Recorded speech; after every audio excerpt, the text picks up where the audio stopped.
एक बार अगर आपने इस नए तरीके का समोसा बना लिया तो पुराने सारे तरीके भूल जाएंगे। Hello friends, welcome to Beena's kitchen. आज हम बनाने वाले हैं बहुत ही क्रिस्पी करारा, बहुत ही मज़ेदार सा समोसे की रेसिपी। जी हाँ फ्रेंड्स, ये है बिल्कुल नई तरीके का समोसा। ये है फिंगर समोसा। खाने में टेस्टी होता है और इसे बनाना बहुत ज़्यादा आसान है। रेगुलर समोसा जो होता है वो हर कोई नहीं बना सकता है, तो इस तरह से आप इसे बना के तैयार कर सकते हैं। आधा कप हमने इसमें गेहूं का आटा ले लिया है, आधा कप मैदा ले लिया है। आप चाहे तो पूरा मैदा या पूरा आटे से बना सकते हैं। अजवाइन और कलौंजी डाल लिया, कलौंजी यानी कि मंगरेल भी बोलते हैं इसे। और अब यहाँ पे हम डाल लेते हैं इसमें स्वाद अनुसार नमक, 2 चम्मच ऑयल या तो फिर आप इसमें घी का यूज़ कर सकते हैं।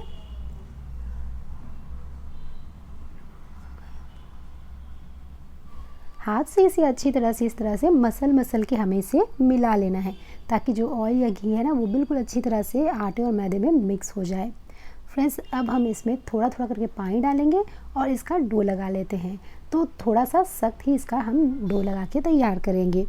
फ्रेंड्स, यहाँ पे हमने आधा आटा आधा मैदा का यूज़ किया है। आप चाहे तो पूरा आटा से बना सकते हैं या तो फिर पूरा मैदा से भी बना सकते हैं।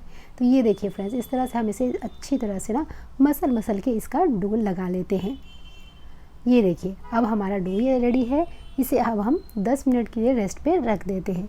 तब तक हम यहाँ स्टफिंग बना लेते हैं। स्टफिंग के लिए हमने ऑयल को गर्म किया है, इसमें हमने पंचफोरन डाल लिया है। अब इसे हम लो फ्लेम पे इस तरह से भून लेते हैं।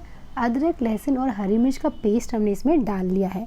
इन तीनों को हमने कूट करके इसमें डाला है। कूट करके डालने से इसका जो फ्लेवर है ना बहुत ही अच्छा आता है। तो इसे भी हमने धीमी आंच में इस तरह से पका लिया है। अब हमने इसमें थोड़ा हींग डाल लिया है, ताकि इसका फ्लेवर भी अच्छा है और डाइजेशन के लिए भी बहुत अच्छी होती है। फ्रेंड्स, ये मसाले हमारे जले नहीं, इसलिए हमने यहाँ पे 2 चम्मच पानी डाल लेते हैं और बाकी के सूखे मसाले भी हम इसमें डाल लेते हैं। पानी डालने से मसाले जो है जलेंगे नहीं। आधा चम्मच हमने धनिया पाउडर डाल लिया है, 1/4 टीस्पून हल्दी पाउडर, आधा चम्मच लाल मिर्च पाउडर या अपने टेस्ट के हिसाब से, 1/4 टीस्पून गरम मसाला पाउडर डाल लिया है। और अब इसे हम भून लेते हैं। ये देखिए फ्रेंड्स, हमारे जो मसाले बिल्कुल अच्छी तरह से भून चुके हैं, मसाले बिल्कुल अच्छी तरह से पक चुके हैं। ये देख सकते हैं, ये जो मसाले इसमें ऑयल अलग हो रहा है, यानी कि अच्छी तरह से ये पक चुके हैं। अब यहाँ हमने डाल दिया है उबला हुआ मटर। अगर आपके पास नहीं है मटर तो आप इसे स्किप भी कर सकते हैं। अब यहाँ पे हमने 4 से 5 आलू को अच्छी तरह से बॉईल करके मैश करके ले लिया है और साथ ही साथ स्वाद अनुसार नमक भी डाल लिया है। अब इसे हम मिक्स कर लेते हैं। ये देखिए फ्रेंड्स, अच्छी तरह से इसे हमने मिला लिया है। 1/4 टीस्पून हमने इसमें चाट मसाला डाल लिया है। चाट मसाले की जगह आप चाहे तो आमचूर पाउडर का यूज़ कर सकते हैं, और अगर वो भी नहीं हो तो आप इसमें नींबू का जूस डाल सकते हैं। धनिया पत्ता डाल लिया है और अब इसे हम मिला लेते हैं। फ्रेंड्स, ये हमारा टेस्टी और चटपटा सा स्टफिंग बन करके तैयार हो चुका है। खाने में ये स्टफिंग बहुत ही ज़्यादा मज़ेदार होता है। इसे हम साइड में रख लेते हैं ताकि ये अच्छी तरह से ठंडा हो जाए। अब जो हमने डो बना के रखा था ना फ्रेंड्स, इसे हम एक बार इस तरह से अच्छी तरह से गूँथ लेते हैं। फ्रेंड्स, अब हम इसमें से लोई ले लेते हैं और इससे हम बेल लेते हैं। तो ये देखिए फ्रेंड्स, हमने इस तरह से लोई यहाँ पे ले ली है और अब इसे हम बेल लेते हैं। तो इस तरह से हमें इसे लंबे शेप में बेलना है। ये देखिए, आपको गोल रोटी की तरह नहीं बेलना है इसे। इस तरह से आपको दोनों तरफ से इस तरह से बेलते जाना है। और ये देखिए फ्रेंड्स, हमने इसे इस तरह लंबा सा बना के तैयार किया हुआ है ओवल की तरह। और अब भी इसे हमने नाइफ़ की हेल्प से इसे काट लिया है। एक हिस्सा हम साइड में रख लेते हैं और एक हिस्सा हम इस तरह से ले लेंगे और इसमें पानी लगा लेते हैं। तो चारों तरफ, हर तरफ हमें इसमें पानी लगा लेना है, ताकि जब हम इसे चिपकाएं ना तो बिल्कुल अच्छी तरह से ये चिपक जाए। अब हम इसमें स्टफिंग को डाल लेते हैं और स्टफिंग को इस तरह लंबा करके हुए डालेंगे। इस तरह से अब हम इसे रोल कर लेते हैं। ये देखिए फ्रेंड्स, और इस तरह से जब समोसे बनाते हैं ना फ्रेंड्स, तो इसमें बहुत अच्छी तरह से स्टफिंग जाता है। खाने में भी ये बहुत ज़्यादा मज़ेदार होता है। और अगर आपको नॉर्मल जो समोसे होते हैं ना, वो उसे फोल्ड करने में अगर दिक्कत आती है तो इस तरह से बहुत आसान सा ये तरीका है। इस तरह से आप फिंगर समोसे बना के तैयार कर सकते हैं। अब जो लास्ट वाला पार्ट रह जाता है ना फ्रेंड्स, इसे हम इस तरह से कट करेंगे। कट करने से ये जो समोसा है उसकी लुक जो है बहुत ही अच्छी आएगी। तो हमने थोड़ा बड़ा साइज़ का ही बनाया है, आप चाहे तो थोड़े छोटे छोटे भी बना सकते हैं। अब ऑयल को हमने यहाँ पे गरम कर लिया है, क्योंकि ये थोड़ा लंबा सा समोसा है तो इसे हमने फ्राइंग पैन में इस तरह से फ्राई कर लेना है।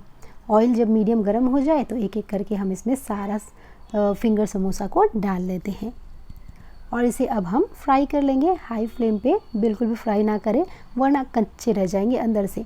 तो ये देख सकते हैं फ्रेंड्स, इसे हम फ्राई करने के लिए छोड़ते हैं और जैसे जैसे ये सुनहरे होने लगेंगे वैसे वैसे हम इसे पलट पलट के अच्छी तरह से पका लेते हैं। तो इस तरह से अलट पलट के हम इन समोसों को अच्छी तरह से पकाएंगे। फ्रेंड्स, आप इसे ना इवनिंग स्नैक्स की तरह खा सकते हैं, बहुत ही ज़्यादा टेस्टी बनते हैं। ये चाय के साथ खाएं, मज़ा ही आ जाएगा। और ये बहुत ही ज़्यादा मज़ेदार से समोसे हमारे तैयार हुए हैं। ये देखिए कितना ज़्यादा क्रिस्प करारा सा बन के तैयार हुआ है। तो अब हम इसे निकाल लेते हैं और इस तरह से 2 समोसे अगर आप खाते हैं ना तो फ्रेंड्स 2 समोसे में ही आपका पेट भर जाएगा, क्योंकि ये बहुत साइज़ में बड़े हैं और स्टफिंग से भरपूर है। तो आप इसे किसी भी सॉस के साथ, चटनी के साथ सर्व कर सकते हैं। तो बाकी कभी समोसे को हम इस तरह से फ्राई कर लेते हैं। क्रिस्पी करारा सा ये समोसा जब आप अपने मेहमानों को खिलाएंगे ना फ्रेंड्स, तो सिर्फ तारीफ़ें ही पाएंगे। ये देखिए बहुत ही क्रिस्पी करारा सा बना है, बहुत सुनहरा सा ये बनके तैयार हुआ है। मैंने इसे हरी धनिया की चटनी के साथ सर्व किया है। आप चाहे तो खट्टी मीठी वाली चटनी होती है उसके साथ भी आप इसे सर्व कर सकते हैं। तो ये हमारा गर्मा गर्म फिंगर समोसा बन के तैयार है। इस तरह से समोसे जब बनाएंगे तो बड़े से लेकर बच्चे सभी मांग मांग के खाएंगे। तो चलिए फ्रेंड्स, अब हम इसे तोड़ के देख लेते हैं। ये देखिए कितना क्रिस्पी करारा सा ये हमारा समोसा बन करके तैयार हुआ है। ये देखिए तोड़ने से ही आपको पता चल रहा है कितना अच्छा ये क्रिस्प बन करके तैयार हुआ है। तो इसे हमने चटनी के साथ सर्व किया है। आप ऐसे भी इसे खाएंगे तो ऐसे भी ये बहुत ही टेस्टी लगते हैं। तो आप इसे किसी भी चटनी या सॉस के साथ सर्व करें और कमेंट करके बताएं कि आपको ये रेसिपी कैसी लगी। रेसिपी अच्छी लगी तो लाइक और शेयर करें, चैनल को सब्सक्राइब करके घंटी बटन ज़रूर दबाएँ। मिलते हैं नेक्स्ट वीडियो पे किसी नई रेसिपी के साथ। Till then bye bye.